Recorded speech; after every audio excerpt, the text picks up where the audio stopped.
খালাকুল জিন্না ওয়াল ইনসা ইল্লা লিয়াবুদুন, কিসের জন্য? হুকুম পালন। আচ্ছা, আল্লাহ রাসূল সাল্লাল্লাহু আলাইহি ওয়াসাল্লাম কি রাষ্ট্রপ্রধান ছিলেন?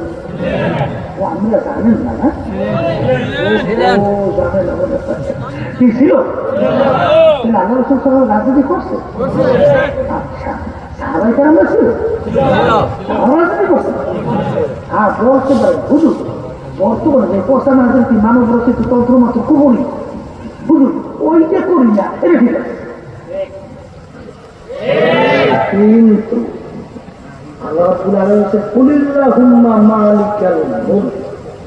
আমার মালিক বলতেছে আমি রাজা রাজা। মালিক যদি রাজা রাজা ঘোষণা করে, তারপরে কি আর ঘোষণায় আসতে পারে নাই না? সেই নীতি বাস্তবায়নের জন্য তো রাষ্ট্র পরিচালনা করছেন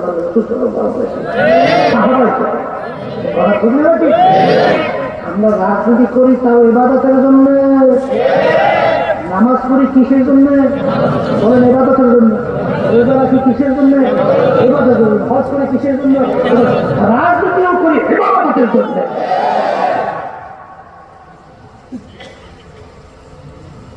তারা বলে হুজুর রাজনীতি করে, ওই রাজনীতি ঠিক আছে, মানব রচিত কুকুরি চলতে মাত্র, কিন্তু যারা বলে রাজনীতি করি তাইলে আল্লাহ রাসূল সাল্লাল্লাহু আলাইহি ওয়াসাল্লামের কাজটাকে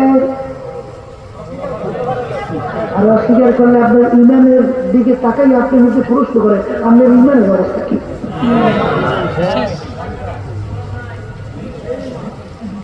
এখন আপনার নামাজের মূল্য কি? রোজার মূল্য? আর কপালে যে তারপর হিসাব ওদের 5 মিনিটে 24 জনে জিকির করেন যে কোনো লাভ, কোনো লাভ নয়। একটা কথা সবসময় মনে রাখছেন, আল্লাহু সামাদ, আমার মালিক বেপরোয়া। কিয়ামত পর্যন্ত সমস্ত সব যদি আল্লাহ নাফরমানি করে, বিরুদ্ধে পালন করে, এটা আল্লাহর কিছু আসে না। কারণ মাখলুক কি শুধু মানুষ আমরা একলাই আল্লাহর সৃষ্টি না? 18 কথা বলে না? তাহলে সব দয়া মায়ের সব মালিকের তোমার আমার জন্য, অন্য মাখলুকের জন্য বুঝি না, আমি মালিকের মায়া মায়। আর শুধুমাত্র তুমি আর আমি বুঝি মালিকের কাছ থেকে আদায় করি, আর অন্য মাখলুকের বুঝি করে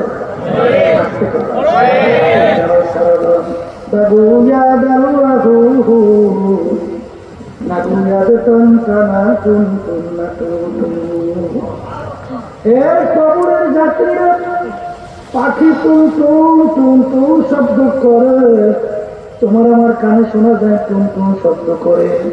আসলে ওদের ভাষায় ওরা বলে আল্লাহু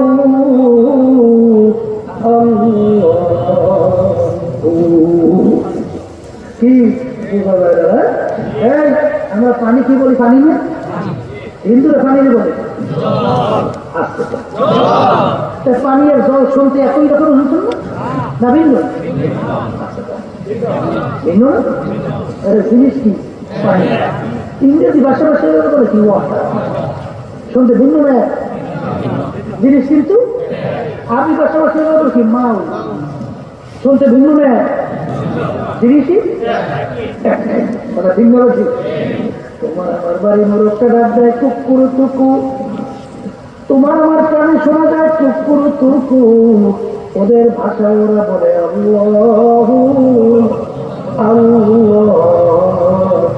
যারা সারা বাগুয়াদালহু নাগুয়াদাতান তারাতুন লাতুতু। এটা আমার বাগানদেরকে বলবো, পর্দারে মা বোনরা যারা শুনতেছে, নামাজ পড়ি কার হুকুম পালন করি। এই আল্লাহ হুকুম করছেন কি? আল্লাহ বলছেন আকিমুস সালাহ, তোমরা নামাজ প্রতিষ্ঠা করো। নামাজ প্রতিষ্ঠা বুঝেন তো? নিজে পড়লেই হবে না, ছেলে সন্তান স্ত্রী তোমার শরীরিক শরীরের ভিতরে যারা আছে তাদেরকে নামাজ বানাবার জন্য চেষ্টা করো। যেই মালিক বলছেন আকিমুস সালাহ, তার হুকুম পালন করার জন্য নামাজ পড়ি। মালিক বলছেন কুতিবা আলাইকুমুস সিয়াম, কামা কুতিবা আলাল্লাযীনা মিন ক্বাবলিকুম লাআল্লাকুম তাত্তাকুন। মালিকের হুকুম পালন করার জন্য রোজা রাখি। মালিক বলছেন নামাজ কায়েম করে রোজা রাখো। সেই মালিক ওই কুরআনুল কারীমের ভিতরে বলেন আকিমুদ্দীন, তোমরা দিন কি করো? বলেন প্রতিষ্ঠা করো। দিন কি করো? এখন দিন কোন রোজ রেহান দিয়ে রাখো, দিন পাইছেন ইসলামের সমস্ত বিশ্বরাজ্যগুলোকে একত্রিত করলে তার নাম হলো দিন। তার নাম কি? দিন তোমরা প্রতিষ্ঠা করো। নিজে ব্যক্তি দিন অনুযায়ী চললে হবে না, পরিবার, পরিজন, সমাজ, এমনকি রাষ্ট্রীয় পর্যায়ে পর্যন্ত দিন প্রতিষ্ঠার জন্য স্বাস্থ্য অনুযায়ী চেষ্টা করাও করো। বুঝলেন নাই? বুঝলেন? হ্যাঁ, এই যে আমার বাগানদেরকে বলো, পর্দালে মা বোনদেরকে বলো, কবরের যাত্রীরা, পর্দালে মা বোনেরা, কবরে কোন দলাদলি আছে? কেউ যদি কবর দিয়ে পরিচয় দেন আমি চরণ মরি, যথেষ্ট। পাইবেন না? এর বলে মাপ নাই? হ্যাঁ, যদি কেউ বলে আমি মানিকগঞ্জের মরি, আমি জয়পুর, আমি দেওয়ানবাগ, রাজারবাগ, হ্যাঁ, এই তাহলে আমি বিএনপির লোক। আচ্ছা, তাহলে আমি আওয়ামী লীগের লোক। এই যে করলে কবর একটা বড় কথা হইতে পারে। হ্যাঁ, ওই জায়গায় মিথ্যে মুখা ঘুষাঘুষি, খুন খুন খুন খুন, এগুলো কি চলবে না? রেস্টার লাগে দিয়ে একটা ঘুষাঘুষি, এটা চলবে না? অনেক পরিচয় নাই। এই কবরের যাত্রীরা, কবরের প্রশ্ন কিন্তু তিনটা। পীরের জন্য তিনটা, মুরিদের জন্য তিনটা, ওস্তাদের জন্য তিনটা, ছাত্রের জন্য তিনটা, ধনীর জন্য তিনটা, গরিবের জন্য তিনটা। এক নম্বর প্রশ্ন মান রব্বুকা, দ্বিতীয় নম্বর মা দীনুকা, তৃতীয় নম্বর মান নবিয়ুকা। এই তিন প্রশ্নের ভিতরে কোথা আছে তুমি সর্বময় কিনে 28,000 বছরের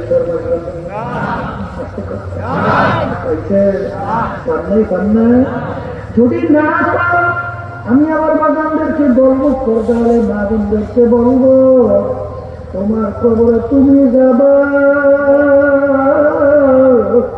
আমার কবরে আমি যাব। তোমার কবরে পুরুষের উত্তর তুমি দিবা, আমার কবরে পুরুষের উত্তর আমি দিব। ওই কবরের যাত্রীরা দুনিয়ার যে কোনো কাজের ভিতরে যে কেউ 5 বার খাবো, আমার ওই কাজের ভিতরে চেষ্টা করলে দিকবার আশা করা যায়। ম্যাজিস্ট্রেট কোর্টে কেস করিয়া যদি কেউ খাবো, আবার 10 করে আপিল করে দিকবার আশা করা যায়।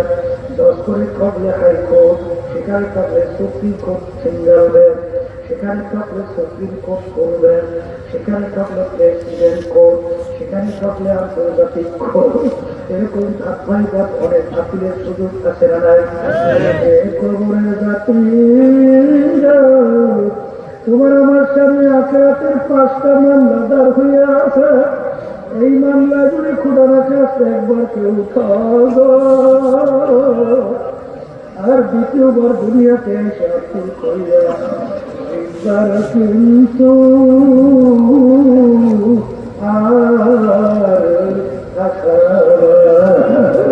তাদের 1 নম্বর মামলা ভারতের মামলা, কবরের মামলা, কিয়ামতের ময়দানের মামলা, মিজান পুলসরাতের মামলা। ওই মামলার তদবির কিন্তু দুনিয়া থাকা অবস্থায় তারপর তদবির করে কবরের দিকে রওনা করা লাগবে। যদি একবার কেউ খাওয়াবো,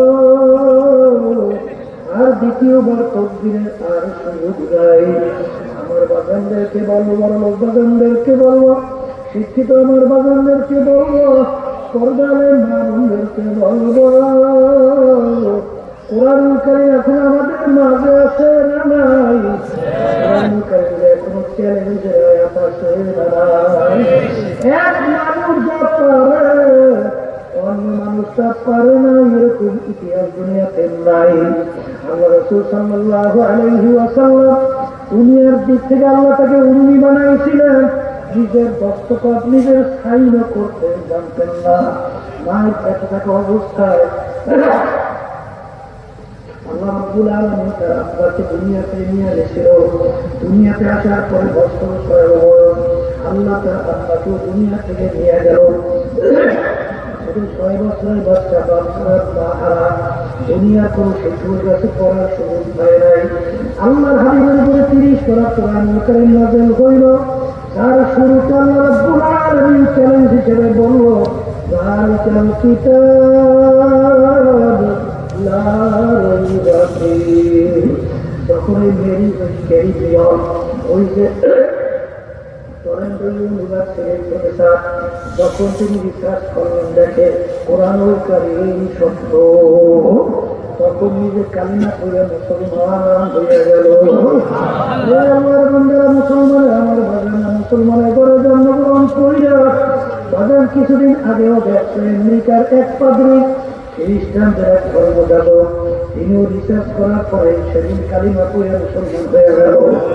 তিনি মন্তব্য করলেন, এতদিন পরে আমার নিজের ঘরে আমি ফিরে আসলাম। আজকে মুসলমানের ঘরে জন্মগ্রহণ করিয়া খোদা না খাস্তা কিয়ামতের ময়দানে যদি জাহান্নামের শিকল হাতে পায়ে লাগে, সে কপাল পুরার সারে জাহানে হইতে পারে না। আল্লাহর বান্দা পর্দার মা বোনেরা, এরপরে যদি না বুঝো, মাঝে মাঝে কত ঘটনা আমার মাওলা বাংলাদেশেও দেখায়। আজ আমি কয়েক মাস আগে কুড়িগ্রাম থেকে আসছি। চরমনের এক মুজাহিদ ছিল, অনেকে তাকে ঘুঘু মুন্সি করে ডাকতো। আসলে তার নাম ছিল বশিরউদ্দিন মুন্সি। ঘুঘু মুন্সি কেন বলতো? রাস্তা দিয়ে হাঁটতে এমন ভাবে আমার মাওলার জিকির করতাম, ওরা যেন ঘুঘু বলতে বলতে। তিনি দুনিয়া থেকে বিদায় নিয়ে কবরে যাওয়ার পরে 32 বছর পরে 32 বছর পরে নদীর ভাঙ্গলে যখন তার কবর ভেঙে গেল, কাপড়ের কাপড় সহ লাশ আনাম তাজা বের হয়ে আসলো। অনেক জাতীয় পত্রিকায় ছবি সহ দিয়ে দিছিল। কে দেখছেন? দেখে কত মানুষ বাগান দেখছে। 32 বছর পরে মাটির কাপড় গায়ের সঙ্গে লাগানো, ওই মাটির সঙ্গে কাপড় পালাইয়া রয়েছে। এ দুনিয়াদার বড় লোক আমার বাবারা, এমন কোন যুক্তি আছে? একটা কাপড় মাটির সঙ্গে 32 বছর পর্যন্ত লাইগা রইল, কাপড়ও কিছু হয় নাই। যারা উঠেছে কাপড় টান দিয়া দেখছে, তারা বলছে যে মনে হয় যেন এখন নতুন কাপড় গায়ে লাগাইছে। এখন উঠে নিয়ে রহমাতুল্লাহ তার নামের মাদ্রাসা ফজলুল উলুম, সেই ফজলুল উলুমের সামনে নতুন ভাবে দাফন করছে। আমি কিছুদিন আগেও সেই কবর জিয়ারত করে আসছি। একজন আমাকে বলছিল, হুজুর মুখ থেকে কাপড় সরাইয়া দেখছি, 32 বছর আগে যে দাড়িতে মেহেন্দি লাগাইছে এখনো লাল চক চক চক চক করতেছে। বললো আবার এরকম মাঝে মাঝে কত ঘটনা আমার মালিক দেখায়। আমির হামজা রাদিয়াল্লাহু তাআলা আনহু শাহাদাত বরণ করার 50 বছর পরে যখন তার লাশ মোবারক বের হয়ে আসলো, মনে হয় যেন এখন মাত্র ঘুমাইয়া রয়েছে। ইরাকের বাজলা নদীর কিনারে 2 জন সাহাবায়ে কেরামের লাশ মোবারক পাওয়া গেছিল 1400 বছর পরে। বাগান একেবারে চক্ষু ছিল খোলা, মনে হয় যেন এখন ঘুমাইয়া রয়েছে। কবরের যাত্রীরা যত ঘটনা মাঝে মাঝে কবরে দেখা যায়, কাপড়েরও কাপড় কিছু হয় নাই। আল্লাহওয়ালা দিনদার ছাড়া কিন্তু দেখা যায় না। আবার কত কবরে আগুন দেখা যায়, সাপ দেখা যায়, কত নাফার মানে চেহারা শুয়ারের চেহারা হইয়া পড়ে আছে। কত দুর্ঘটনা মাঝে মাঝে কবরে দেখা যায়। বাগান বেনো মাঝে হারাম কর, সুদ কর, ঘুষ কর, জুলুমবাজ, বেপরদায় চলুন না, বাজার মিথ্যা বাচ্চারা কিন্তু দেখা যায় না। এই যে আমার বাগানদেরকে বলো, বাজারে মানুষদেরকে বলো, বৈজ্ঞানিক আবিষ্কার করার পরে বলছেন আমরা যে সূর্য দেখতেছি দুনিয়া থেকে 9,30,00,000 মাইল দূরে আছে। বাগান গরমের দিনে দুপুরের সময় ঠান্ডা জমি যখন সূর্য তাপ দেয়, তুমি আমি সূর্যের তাপ সহ্য করতে পারি না। কেউ দৌড়ায় সূর্যের তাপ থেকে বাঁচার জন্য গাছের নিচে, কেউ দৌড়ায় ঘরের নিচে। আমাদের ময়দানে আল্লাহ রাসূল বলেন এই সূর্য 1 হাত বা সোয়া হাত মাথার উপরে আমার মালিক বুর কইরা ছাইরা দিবে। আমার মালিক বলবে সূর্য তোর ভিতরে যত তাপ আছে সারা আবার মান বুঝু আমি মাওলা কেমন। বাজার কোনো ঘর নাই, বাড়ি নাই, পানি নাই, গাছ নাই, আগুন না কোনো জায়গা নাই। সূর্যের তাপে না পারমানদের কালো চারটা শ্বাস করে খাইতে মগজ গুলো ভাতে মতো লইয়া বাইয়া বাইয়া টক টক করে পড়তে থাকো। লায়ামুতু ফিহা ওয়ালা ইয়াহইয়া, মানুষ বাঁচবেও না মরবেও না। এই জন্য বাগানদেরকে বলবো, বাজারে মানুষদেরকে বলবো, দুনিয়ার যে কোনো কাজের একটা তারিখ থাকে, সময় থাকে, কিন্তু কবরের যাত্রীরা তোমার আমার মৌতের কোনো তারিখ নাই, সময় নাই। কখন কোন সময় কার বাড়ির দরজায় আজরাইল আলাইহিস সালাতু ওয়াস সালাম হাজির হবে তোমারও জানা নাই, আমারও জানা নাই। আমার মালিক যখন মাহফিলে নিয়ে আসে, আমার মালিক বড় দয়ার মাওলা, আমার মাওলা বড় মায়ার মাওলা। আজকে দুনিয়ার নেতা নেত্রীর সঙ্গে কঠিন কঠিন অন্যায় করে লাঠি মেরে বের করে দেয়, অনেক সময় মাইরাও পর্যন্ত ফলায়। বন্ধুর সঙ্গে অন্যায় করলে বন্ধু অনেক সময় বন্ধুকে মাইরা ফলায়। বাপ মা পর্যন্ত সন্তানকে ত্যাজ্য করে, স্বামী স্ত্রীকে বাদ দেয়, স্ত্রী স্বামীকে বাদ দেয়, সন্তান পর্যন্ত অনেক সময় বাপ মাকে মাইরা ফলায়, বাপ মা সন্তানকে মাইরা ফলায়। বাজার আর আমার মালিকের সমস্ত নিয়ামত ভোগ করলাম, তোমার আমার দেওয়ার নিয়ামত, আমার মালিকের দেওয়ার নিয়ামত বেড়ে এই বেড়ে দিয়া পড়াশোনা করিয়া আজকে তুমি বিভিন্ন সম্মানিত হইরা, বাজান বিভিন্ন সম্পদের মালিক হইরা, এই বেড়ের নিয়ামতকে দান করলো, এই চক্ষু দিয়া দেখি নিয়ামতকে দান করলো, জবান দিয়া কথা বলি নিয়ামতকে দান করলো, আত্মা নিয়ামতকে দান করলো। সমস্ত নিয়ামত ভোগ করলাম আমার মাওলা, আর নাফরমানি করলাম আমার মাওলা। আমার মালিক তোমার বৈরাগ করে তার জমি থেকে ভাগে যাওয়া যায় না। আমার মালিক তোমাকে আমাকে জাহান্নামের কোনা ফেলাই ফেলাই নাই। আমার মালিক বলে বন্ধনা নিয়ে তুই যদি আমার কাছে তাওবা নাসুহা খালেস তাওবা করতে পারো, তোকে আমি মাফ করবো। শুধু তাই না, তোর জীবনের সব গুণ আমি নেকের দ্বারা পরিবর্তন করিয়া দেব। বাগানদেরকে বলবো, পর্দারে মানুষদেরকে বলবো, মাহফিলে আছে সবার তেল কিন্তু একটু নরম, উনার থেকে ফিরে লেখের কাজ কইরা চোখে পানি নিয়া ইলাম নিয়ে কবরে যাওয়ার সবাই চোখ ইচ্ছা, কিন্তু বাজার শয়তান এবং নফস আম্মারা তোমাকে আমাকে গুনার ভিতরে লিপ্ত করায়। এই জন্য আল্লাহ রাব্বুল আলামিন তোমাকে আমাকে বলছেন তোমরা সাদিকিন বন্ধাদের সঙ্গী হও। আমি আমার বাগানদেরকে বলবো, সর্বনাই বুঝি না, বাগান অন্য অন্য পরীক্ষা বুঝি না, আমাদের উদ্দেশ্য আল্লাহর হুকুম মাইনা নবীর তরিকা অনুযায়ী চইরা গুনার থেকে ফিরে দেখে কাজ কইরা ঈমানকে মজবুত কইরা তারপর দুনিয়া থেকে বিদায় নিয়ে কবরে যাওয়া লাগবে। যাদের চরমনের তরিকা ভালো লাগে আজকে তাওবার ভিতরে তাওবা করবেন। বর্তমান পেশাগুলো চরমায় তার কাছে মুরিদ হয়ে গেলাম, আল্লাহ তাদের নিয়াতে কবুল করবেন। আর যাদের চরমনের তরিকা ভালো লাগে না, যে কোনো এক সহি তরিকা যাও, কিন্তু বাজার খবরদার সতর্ক থাকা লাগবে।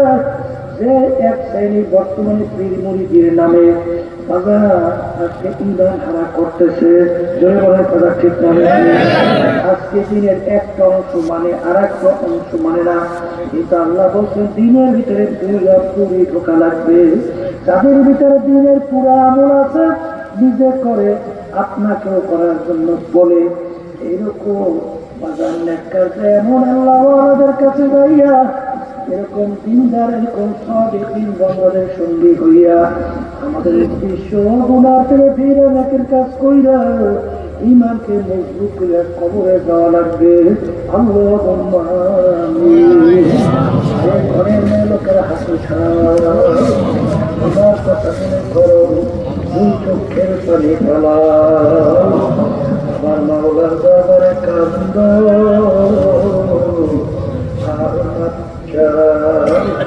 যদি কান্না না আসে মনকে পূজাও করে না, একদিনে ঘরে দরজা দিয়া নতুন বউ হইয়া উঠি ধরে না। কত মেয়ে লোকে শরবত খাওয়াইল, কত মেয়ে লোকে বাতাস করল, আবার এমন একটা দিন আসবে এই ঘরের দরজা দিয়া মরার লাশ হইয়া দেব। ছেলে কান্দে মামা করে কান্দে মামা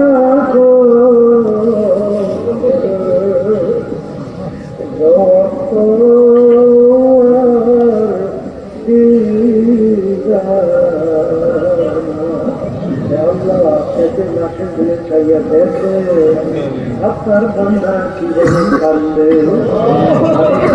ছেলেও মরে চাইলেও মরে শুনে করে বসি মাফ করে দেন গো মাওলা,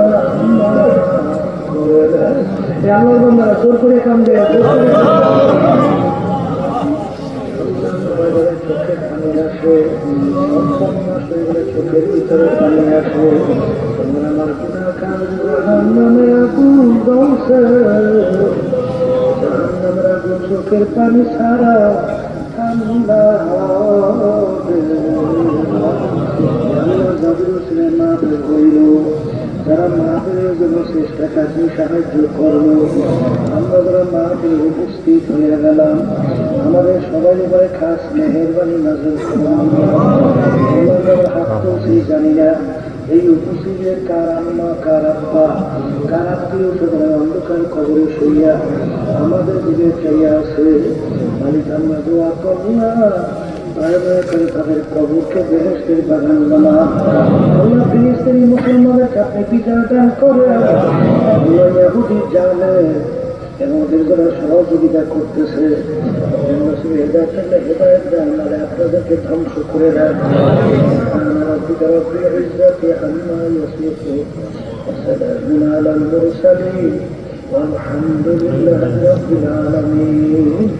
কেউ খেলা একজন আরেকজনের গায়ের সঙ্গে একটু হাত লাগায়, হাত লাগায় একটু তর্ক করেন, কারণ এখানে অনেক আল্লাহ খাস বান্দা আছে যাদের সঙ্গে তওবা করলে আল্লাহ রাব্বুল আলামিন আপনাকে আমাকে আল্লাহ খাস বান্দা বানাইতে পারে। বর্দানের মা বোনরা যারা আছেন তারা নিয়ত করেন, মুমিনদের সাথে আমরা তওবা করতেছি, আল্লাহ রাব্বুল আলামিন আপনাদের নিয়তকে কবুল করবেন। তবে একটা কথা, এখানে আমরা যারা আছি সবাইকে মঞ্চে গুণা দিয়ে ফিরে না একটা শুরু কবরে দেয়, তাই না? কিন্তু বাড়ি রাস্তা ঘাটে বাজারে যাওয়ার পরে এই অবস্থা কিন্তু আর থাকতে চাইবে না। এই জন্য আল্লাহ রাব্বুল আলামিনের হুকুম, তোমরা সাদেকিন বান্দাদের সঙ্গী হও। যাদের চরমনায় করেছে ভালো লাগে, নিয়াতের বর্তমান পীর সাহেবের চরমনায় তার কাছে মুরিদ হয়ে গেলাম, আল্লাহ তাদের নিয়াতকে কবুল করবে।